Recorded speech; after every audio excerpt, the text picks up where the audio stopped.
माँ भारती की स्वर्णिम माटी हमें है चंदन और माटी हमारी पूजा, माटी हमारा वंदन। इस मंच पर बैठे हुए सभी सम्मानित गणों का मैं अभिनंदन करता हूं और अभिनंदन के साथ मैं एक बात ये कहना चाहूंगा, इस पूरे हॉल के अंदर जितनी भी ऊर्जाएं बैठी हैं उन सभी का हार्दिक अभिनंदन। एक बार अपने लिए जोरदार तालियां बजा लीजिए, क्योंकि आप इस क्षेत्र से हैं, उस कार्य को कर रहे हैं जो कार्य आपको प्रकृति ने दिया है, यानी कि पत्रकारिता का।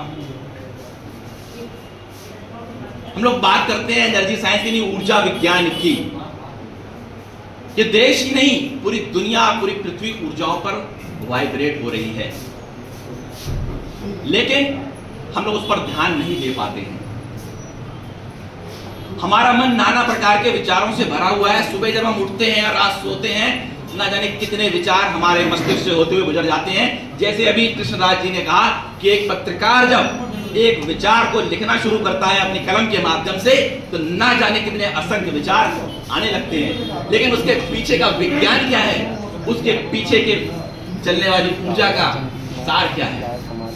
तो जब आप उस ऊर्जा के विज्ञान को समझते हैं तो आप सीखते हैं अपने ऊपर काम करना, अपनी सोई हुई चेतना को जगाने का कार्य करते हैं। जैसे भाई साहब ने एक बहुत अच्छी बात कही, अगर स्वराज तक पहुंचना है तो आपको अपनी चेतना के समग्र विकास को लेकर अपने चरित्र से जाना पड़ेगा और उसके बाद ही स्वराज की बात होगी। ये बिल्कुल वास्तविक तथ्य है, लेकिन क्या है, हम उस पर ध्यान नहीं दे पाते हैं, क्योंकि हम इतने तनाव में हैं, क्योंकि हम इतनी एंजाइटीफुल एनवायरनमेंट में रह रहे हैं। कितनी तरंगे आपके पास घूम रही हैं, आप इसकी कल्पना भी नहीं कर सकते। कारण समझिए इस बात का, अगर टेक्नोलॉजी ने डेवलपमेंट किया है तो कहीं ना कहीं इस तनाव ने भी आपको घर किया है, इससे आप नकार नहीं सकते हैं। और इस तनाव के घर करने से नाना प्रकार की बीमारियां आज आपके मन को घेर रही हैं, आपको चिंता, डर, तनाव में डाल रही हैं। क्या पहले था ऐसा? नहीं था।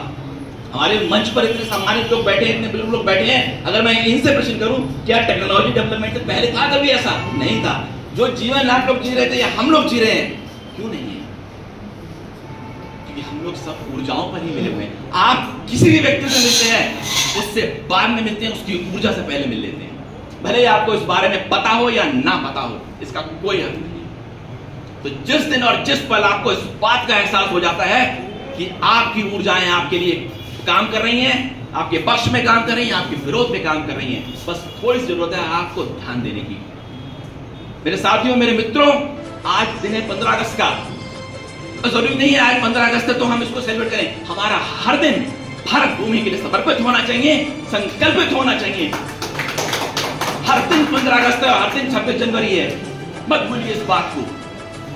कारण समझिए इस बात का, मैंने कहा ना कि पूरी भारत ऊर्जाओं से बलवित हो रही है और भारत देश के अंदर दो ऐसी ऊर्जाएं हैं जिसके बल पर पूरा भारत ऊर्जान्वित हो रहा है, और मैं उस ऊर्जाओं के नाम बताता हूं आपको। एक ऐसी ऊर्जा जो भारत की सरहद पर बैठकर जिम्मेदारी निभा रही है, यानी कि हमारे भारत के वीर जवान जो अपने घर को छोड़कर हमारे लिए लड़ रहे हैं।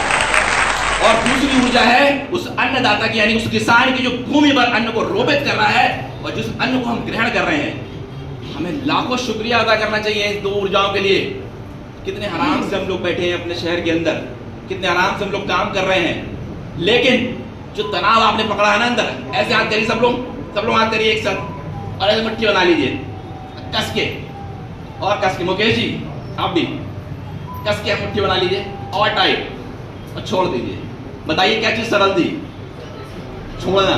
जय जवान जय किसान। बस इसी अंदर जो आपने पकड़ा छोड़ दीजिए उसको, और अपने लक्ष्य पर केंद्रित होते हुए जो भी आप चाहते हैं, ईश्वर ने, प्रकृति ने जो भी कार्य आपको दिया है, हो सकता है वो कार्य आपने चुना हो और हो सकता है वो कार्य प्रकृति ने आपको दिया हो। तो अगर प्रकृति देती है तो वो उससे भी अच्छा करके दिखाती है, लेकिन आप अपनी ऊर्जाओं पर संयमित रखिए, अपनी ऊर्जाओं पर ध्यान दीजिए और उस पर काम करना सीखिए, क्योंकि एनर्जी साइंस आपको यही सिखाती है।